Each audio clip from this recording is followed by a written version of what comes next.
Everybody stop what you're doing right now and watch this entire video, because if you don't, I'm going to be very, very upset, and I will probably cry myself to sleep and then stress eat a giant carton of ice cream, which will give me high blood pressure and probably cause me to have a heart attack and die. So it's very serious. Anyway, it's Week 10 NFL review time right after this. Before I begin, I want to give a shout out to the sponsor of today's video, Factor. Factor makes meeting your nutrition goals easier than ever by delivering fresh, never frozen, dietitian-approved meals right to your doorstep. Their team of gourmet chefs create each meal using only ingredients with integrity to help you feel your best all day long. If you're too busy with holiday plans to cook but you want to make sure you're eating well, with Factor you can skip the extra trip to the grocery store and all the chopping, prepping, and cleaning up too, while still getting the flavor and nutritional quality you need. Factor's meals are fresh and never frozen and ready in just 2 minutes, so all you have to do is heat and enjoy. You can choose from over 35 weekly flavor-packed, fresh, never frozen meals that support a healthy lifestyle and meet your meal preferences, all delivered right to your door and once again, ready to eat in just 2 minutes. This isn't just lip service. I have been using Factor for a while now. They have plenty of options to make it easy to stick to my goals. They're a go-to lunch and dinner solution if I'm on the run or I'm busy. I've said it in all the other ads that I've done for Factor, and it's 1000% true. They are the real deal. They have my complete and total endorsement, so if you're on the fence about it, you shouldn't be. They are legit. So head to factor75.com or click the link below and use code BARRY50 to get 50% off your first Factor box. Chicago versus Carolina. Booster seat Bryce versus Tyler Badger. If you were expecting a boring game with terrible quarterback play, you got exactly that. The only touchdown in the first half came on a punt return by the Panthers before an orgy of field goals gave the Kitty Cats a 10-9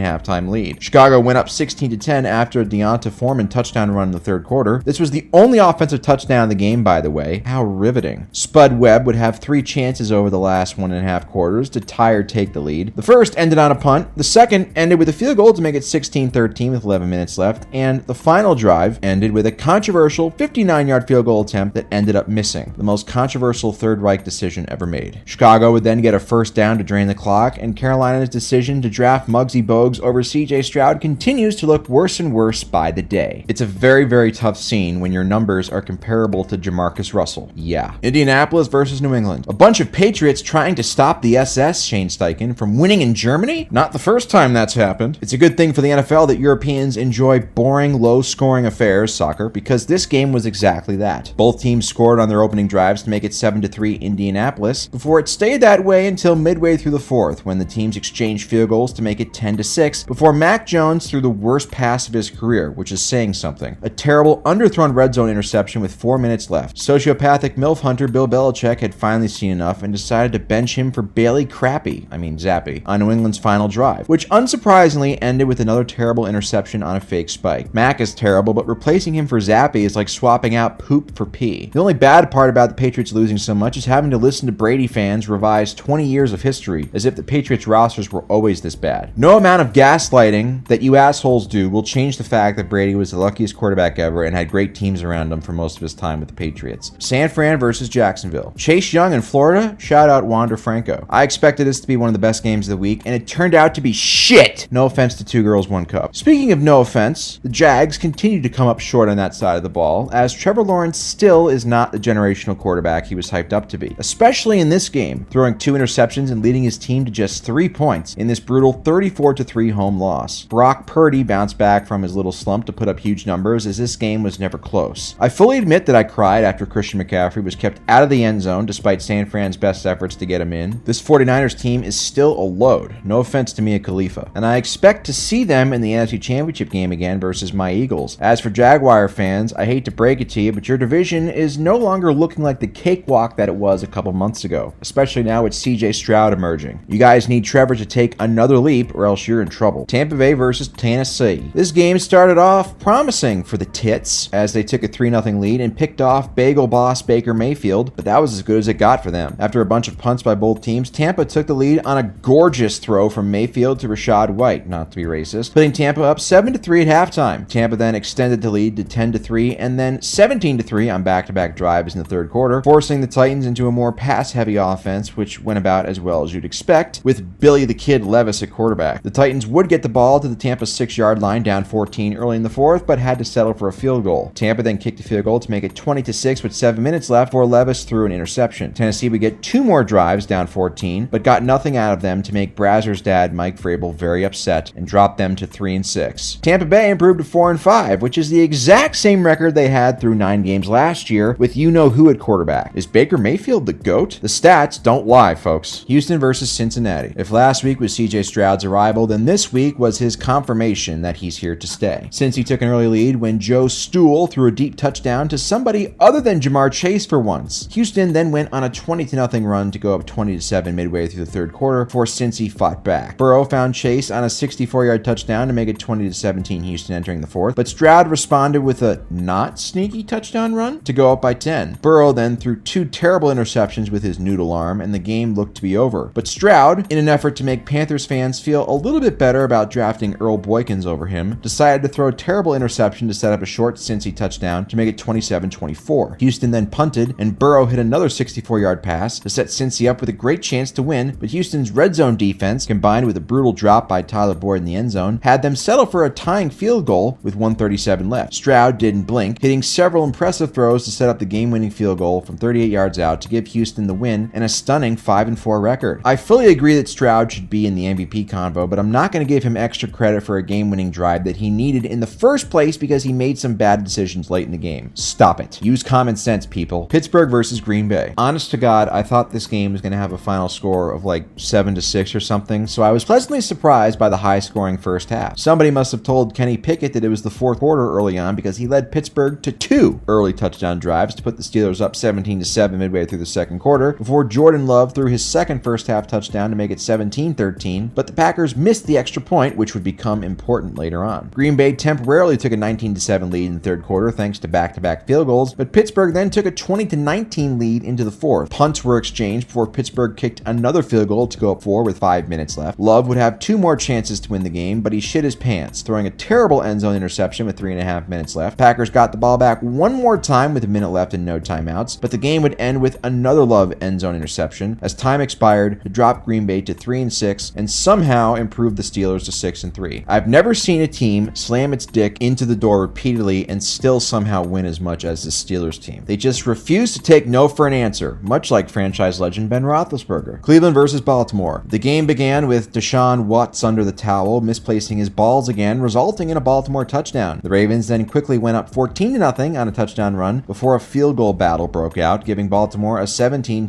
halftime lead. Odell Poopum Jr. made a cameo with a 40-yard touchdown against his former team to put Baltimore up 24-9, but the Browns would answer back with the classiest 8-point drive in NFL history. First, a touchdown run by Kareem Hunt, and then a 2-point conversion run by the Predator to make it 24-17 Ravens entering the fourth. A Gus Edwards touchdown run put Baltimore back up by 14 early in the quarter, then Groper Cleveland threw a touchdown to make it 31-24 before Lamar threw a terrible pick six to make it 31-30, but Cleveland missed the extra point. There were still 8 minutes left though, and both teams would get one more drive. The Ravens' drive ended with a punt, while Cleveland's ended with a game-winning field goal. I would love to make more Watson jokes, but I mean, the Ravens have a statue of a murderer outside their stadium, so they can't really brag about the moral high ground. Conclusion? Fuck both of these teams. Minnesota versus New Orleans. Did you know that Josh Dobbs is a literal rocket scientist? Nobody ever mentions that now that he's getting more attention. This game looked like it was going to be a laugher, as Minnesota dominated the first 2.5 quarters, taking a commanding 27-3 lead before New Orleans mounted a comeback. No offense to Kate Upton. Derek Carr left the game early in tears after learning about a global eyeliner shortage, giving the reins over to Gropus Winston, who had the most Winston-like game imaginable. He threw back-to-back touchdown passes to help the Saints cut the lead to 27-19 early in the fourth quarter, and he would have 3 more chances to tie the game afterwards, but ended up throwing 2 interceptions with a punt mixed in to seal the loss for the Saints. Minnesota is now 6-4, and I will throw up if Dobbs ends up becoming the Nick Foles to Kirk Cousins' Carson Wentz. Meanwhile, US Bank Stadium continues to kill countless innocent birds every year. Never forget about this. The Vikings are bird murderers, unless it's the Eagles, of course.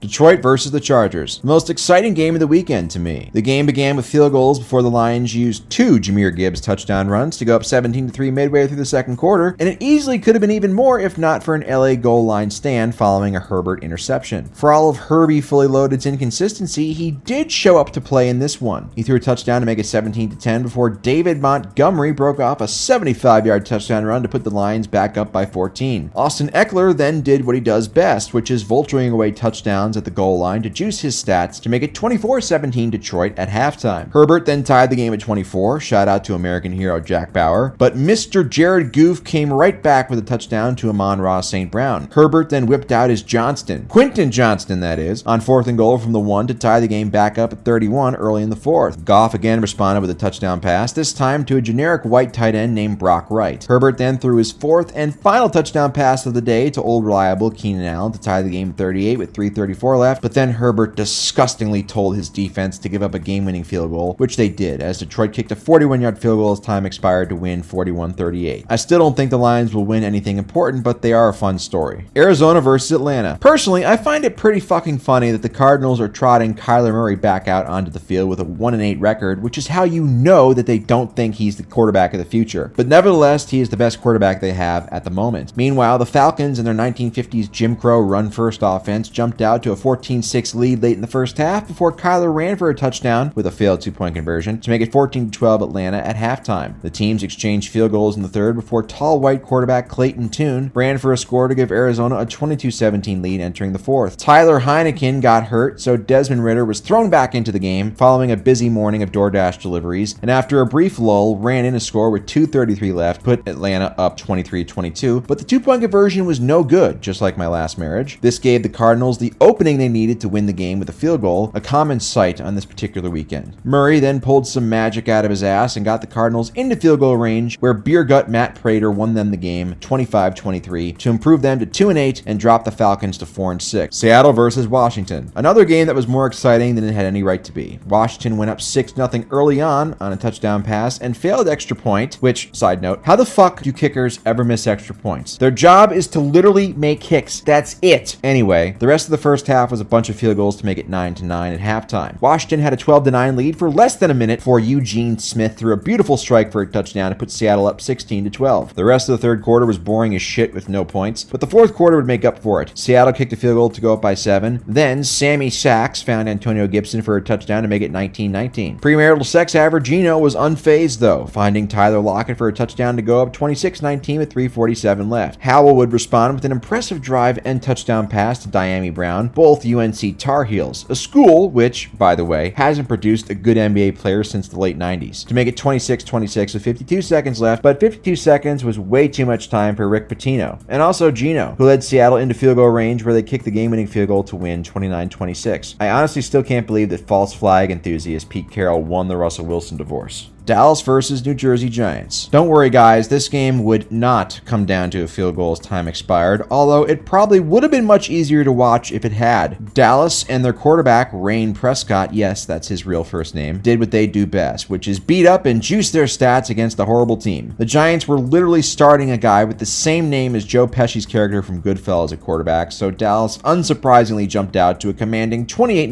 halftime lead before expanding that lead to 42-7 after 3 quarters and reaching the final score of 49-17. And I gotta be honest, if I was the Cowboys, I would be a little bit distraught that I allowed 17 points to this Giants offense, even if most of it did come in garbage time. These are the games that Dallas has lived for since 1996, and this is how most Giants games have gone since 1991 outside of a few fluke years. Fuck both of these teams with a sledgehammer. Las Vegas versus the Jets. Oh, what's that? You didn't get a boner watching Zach Wilson versus Aiden O'Connell on Sunday Night Football? Well, then it looks like you're not a real football fan. There was one touchdown scored in this game, which is the most unsurprising sentence I've ever said in one of these videos. This was a glorified soccer match through 3 quarters as both teams kicked 3 field goals to make it 9-9 entering the 4th quarter. Vegas is much less handsome than Jimmy Garoppolo quarterback, found Michael Mayer, not Myers, to put Vegas up 16-9 early in the 4th quarter, but the Helicopters responded with a field goal to make it 16-12 with 12 minutes left for Josh Jacobs, who is a charter member of the Alabama Alumni Safe Drivers Club, fumbled deep in Jets territory to give future Utah politician Zach Wilson a chance to steal another cheap win, but after looking surprisingly competent for most of the drive, Wilson threw an interception in the red zone with 1:14 left to more or less seal the loss. Wilson and the Airplanes would get one more Hail Mary toss to the end zone as time expired, but it was incomplete. Vegas is somehow 5-5 despite the fact they feel like they're 0-10. Meanwhile, if you're the Jets, well, you and your fans are used to this shit by now, and nothing that I say can or will comfort you. Denver versus Buffalo. Buffalo. Right from the very beginning, the Bills continued their mediocrity this year. The Bills had a couple early turnovers, which helped to put them in an early 9-0 deficit before they finally woke up and had an 8-point drive to cut it to 9-8. But again, the turnover bug would bite them. Denver would add 2 more field goals before the end of the first half, while Josh Allen continued to play like crap. Fortunately for Buffalo, Denver would also begin to slam their own dick in the door, which allowed Buffalo to tie the game at 15 entering the fourth quarter. The Bills would punt, and then Sierra's husband would lead an impressive touchdown drive, capped off by a touchdown pass to Javonte Williams with 5 minutes left, but the Broncos went for 2 and they missed it. Josh Allen then willed James Cook to run about 70 yards before he ran it in from 6 yards out himself to give Buffalo a 1-point lead with 2 minutes left somehow, despite their 4 turnovers. Miracle Water enthusiast Russell Wilson would then begin to move Denver down the field before he got rewarded for a terribly underthrown deep pass, which turned into a defensive pass interference, to set up a game-winning field goal attempt, which missed, but fortunately for the Ponies, the Bills are incapable of counting to 11, which gave the Broncos another try for the game-winning field goal, which they made to win the game 24-22. You have white Broncos, Buffalo Bill players. There's an O.J. Simpson joke in there somewhere, but I'm not going to do it because I'm a class act. Never forget that. Put down that goddamn marijuana joint, you son of a bitch. It's time for my weekly awards. Offensive Player of the Week, by default, kind of goes to Dak Prescott, even though he beat up on a Special Olympics team. 400 yards passing, 4 touchdowns, ran for another touchdown. It is what it is. Defensive Player of the Week is a little bit more difficult. I went with Sheldon Rankins. 3 sacks, 5 tackles, 4 quarterback hits, forced fumble, all from the defensive tackle position in Houston's big road win versus the Bengals. Biggest loser of the week goes to Mac Jones. We all knew, probably going into this week, that Mac Jones wouldn't be the Patriots quarterback by this time next year, but this game sealed it. You can't win a game where your opponent scores only 10 points, you take 5 sacks, and you throw one of the worst interceptions in recent memory. It's honestly incredible how much this guy has regressed, seemingly out of nowhere, since his rookie season. He'll now hang on as a backup for maybe a couple years, I don't know. Tom Brady check down pass of the week goes to Geno Smith for this beautiful toss to Kenneth Walker. That's going to juice the stats. And finally, everybody's favorite award, my puppy of the week once again goes to Scooby, the son of a bitch, literally. Stole my laptop and was looking up raunchy female Rottweilers on Google. It was so disgusting, but I'm able to forgive him because he hasn't been neutered yet, so he still wins puppy of the week again. We have not seen a dominant run like this since Barry Bonds from 2001 to 2004.